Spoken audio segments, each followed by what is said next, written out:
الرجيم السلام عليكم ورحمة الله وبركاته. Waalaikumsalam warahmatullahi wabarakatuh. إن الحمد لله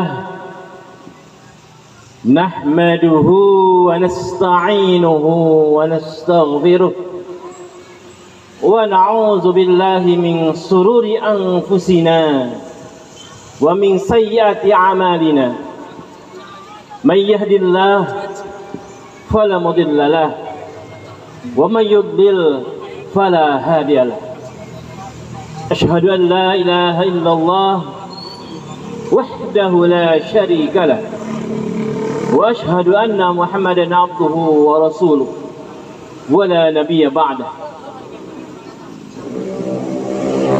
قال الله تعالى في القرآن الكريم وهو الصادق القائلين أعوذ بالله من الشيطان الرجيم يا أيها الذين آمنوا اجتنبوا كثيرا من الظن فإن بعد الظن إثم ولا تجسسوا ولا يغتب بعضكم بعضا أيحب أحدكم أن يأكل لحمه ميتا فكرهتموه واتقوا الله إن الله تواب rahim.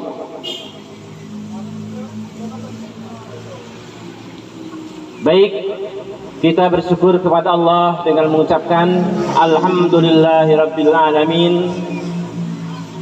Berselawat kepada Nabi kita Nabi Muhammad sallallahu alaihi wasallam dengan mengucapkan Allahumma salli ala sayyidina Muhammadin wa ala alihi wa sahbihi ajma'in. Pengatur acara yang saya hormati, saya ucapkan atas pemberian waktunya kepada saya untuk memberikan sedikit pesan-pesan Nabi kita Nabi Muhammad SAW dan juga salah satu firman Allah Subhanahu wa taala dalam rangka memanfaatkan waktu, menggunakan waktu momen yang luar biasa bagusnya hari ketiga MTSN 10 Ciamis menyelenggarakan tasyakur bin nikmah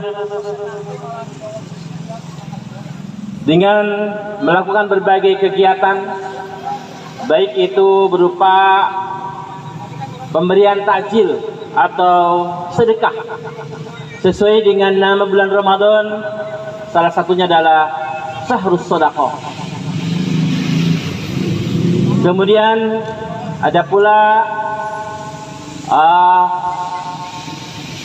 penampilan kemampuan salah satu siswa-siswi MTSN 10 Ciamis dalam bidang seni, baik seni vokal, seni puisi, seni tari, dan juga lagu-lagu religi yang disampaikan oleh guru-guru MTSN 10 Ciamis. Ini sangat luar biasa dan patut kita syukuri, dan insya Allah ke depan menjadi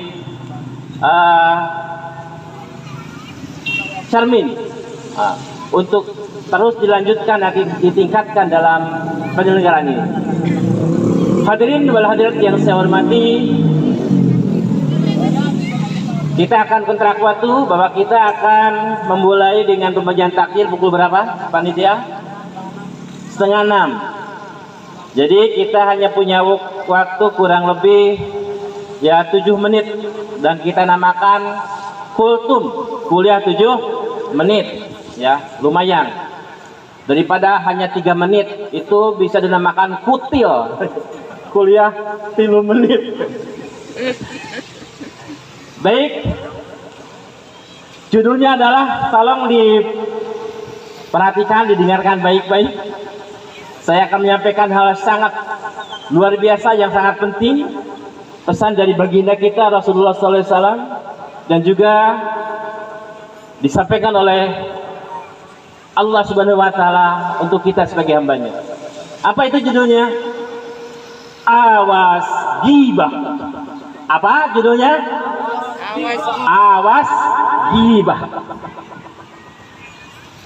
Bagi orang awam mungkin bingung, apa itu istilah gibah? Rasa-rasanya sering para ustadz mendengar menyampaikan istilah gibah. Kedengarannya itu ke Arab-Araban. Memang gibah itu adalah istilah bahasa Arab, ya.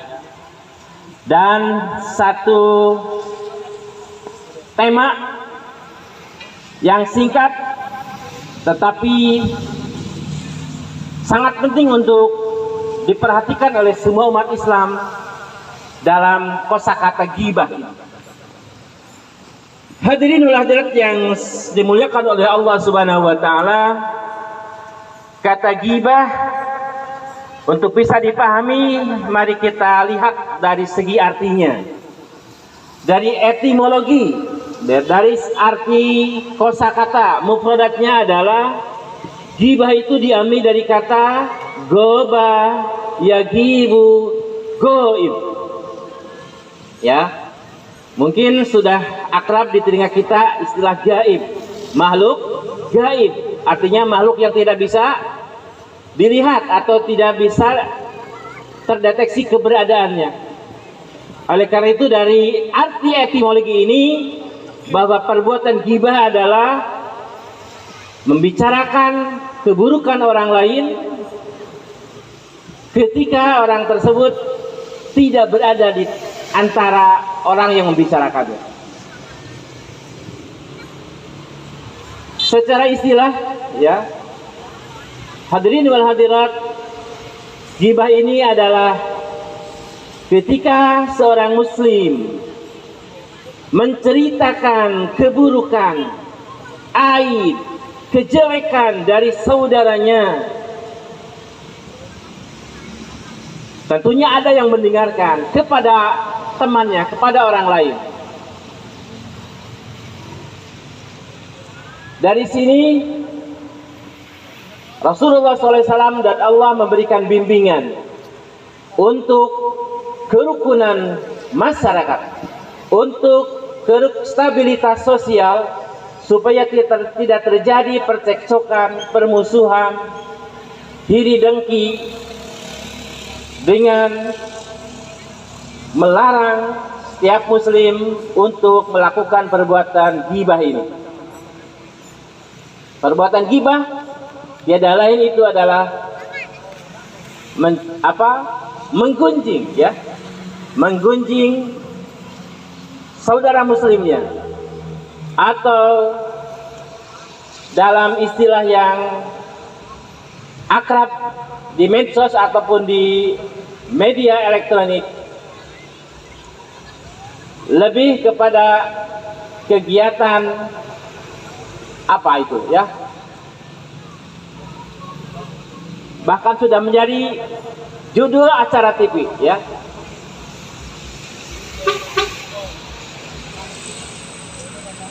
Kenapa Rasul sangat mewanti-wanti supaya kita jangan terjerumus dalam melaksanakan terbiasa bahkan menjadi merasa tidak bersalah dalam melakukan gibah? Ketahuilah hadirin wal hadirat bahwa gibah ini adalah perbuatan zalim yang diancam oleh Allah dengan siksa api neraka. Bahkan ancamannya bukan hanya di akhirat, tetapi di dunia pun menjadi ancaman. Ancaman bagaimana? Dia akan menjadi fokus, ya, pandangan orang bahwa orang tersebut sebagai dicap orang yang tidak berakhlak karena sering membuat keonaran dengan membuat sakit hati orang yang dibicarakannya. Selanjutnya, ancaman bagi orang yang membuat gibah itu sangat berat, ya. Hadirin wal hadirat, apa ancamannya?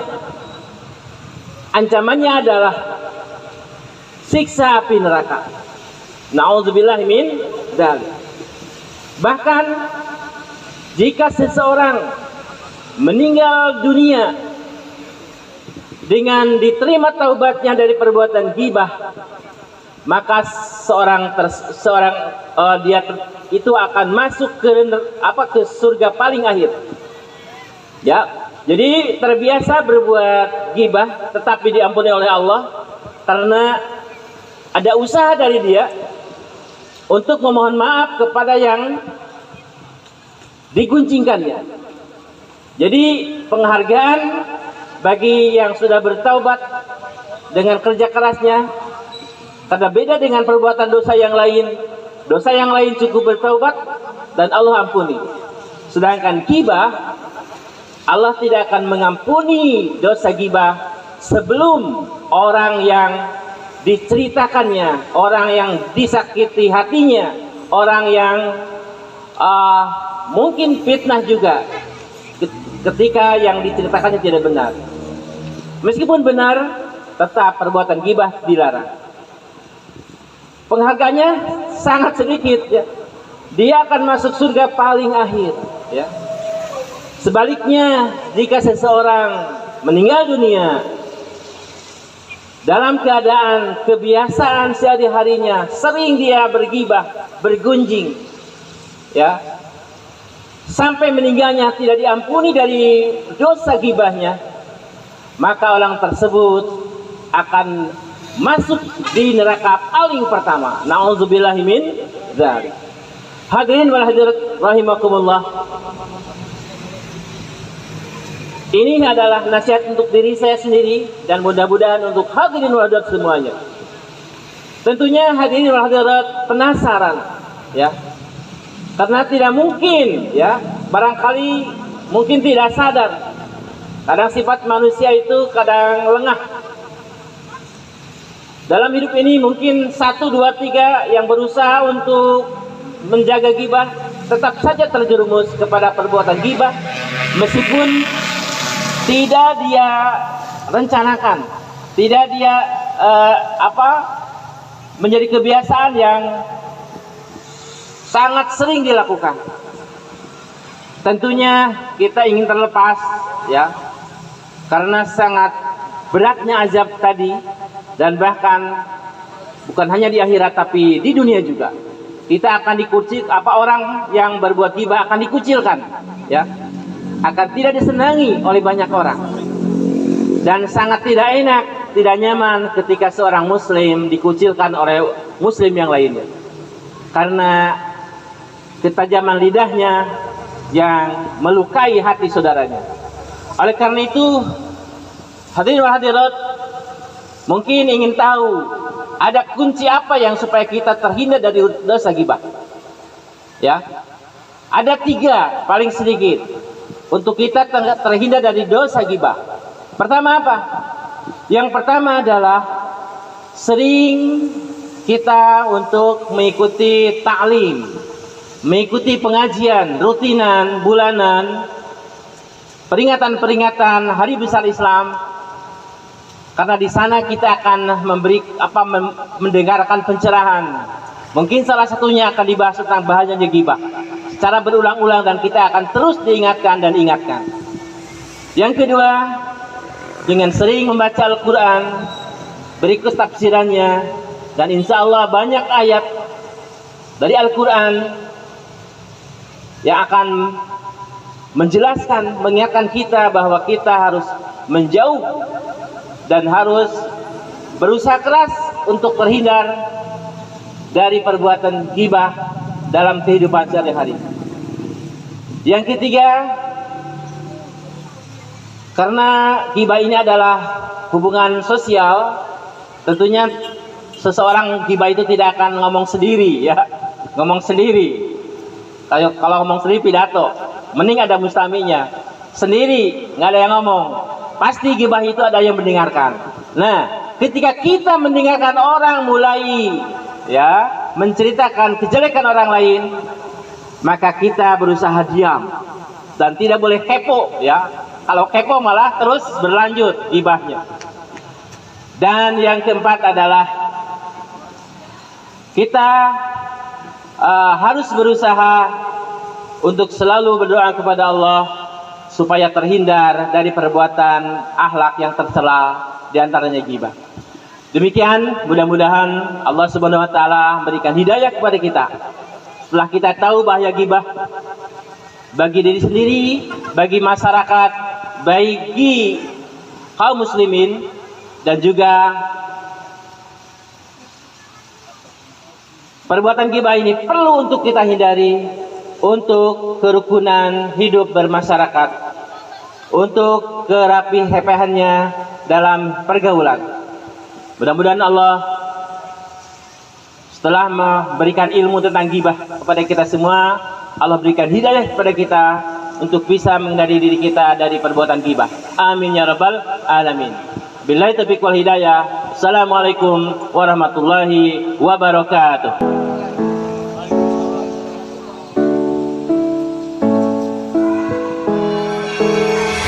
Alhamdulillah.